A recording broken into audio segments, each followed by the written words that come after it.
Chris and Joe here. Joe's just messing around on his laptop. He is just setting up the Wi-Fi connection for the Pi Zero, so he's doing very well. And we've got this ready here. We're quite looking forward to it. There's the anemometer. There's some resistors there. I bought a few 610 resistors. Telephone cable, Pi, and there's our breadboard. It's actually wired exactly as per Mr. Barnett's instructions. That then goes to the correct pins on the Pi Zero. So we're really looking forward to cracking on with this. Joe, explain what we're doing. So I figured out the better way to get the Raspberry Pi IP address onto the system. So you're not going to be able to log into this because it's in our network and you need our router's IP address to get that. Yeah, that's fine. So then, I use this thing called ZenMap, which is a graphical user interface version of Nmap, a command line utility that allows you to scan your network for IP addresses. Right. After multiple tries of trying to get the WPA supplicant file, which sets up the Wi-Fi in this Pi over here, correct, we finally got it worked.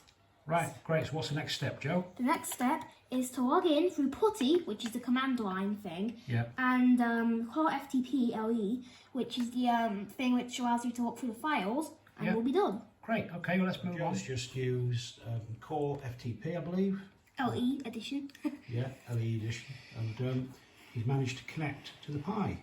So the next step is to visit Explaining Computers, and we'll look at some code that Mr. Barnett's put on. That's absolutely super. So here we go. Joe's just managed to get in to the Pi. So we've logged onto it now. And there's the interface. He's just going to change the password. So we'll turn this on. Here we go. We're actually really, really excited. So Joe, you're going to run the routine. Here we go.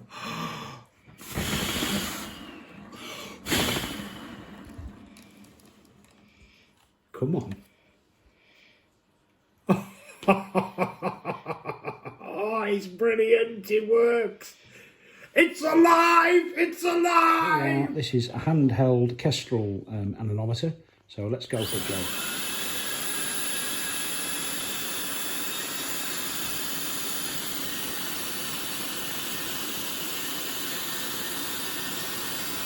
Right, okay, that's 32.4 miles an hour, the wind. Okay, so Joe then now sets the... Right. Okay, you ready? 3, 2, 1, go.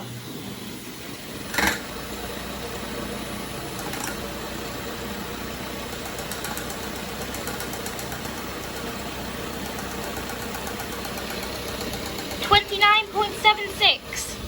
That's not bad, really, is it? Joe and I are very happy with our successful test of the Pi Wind.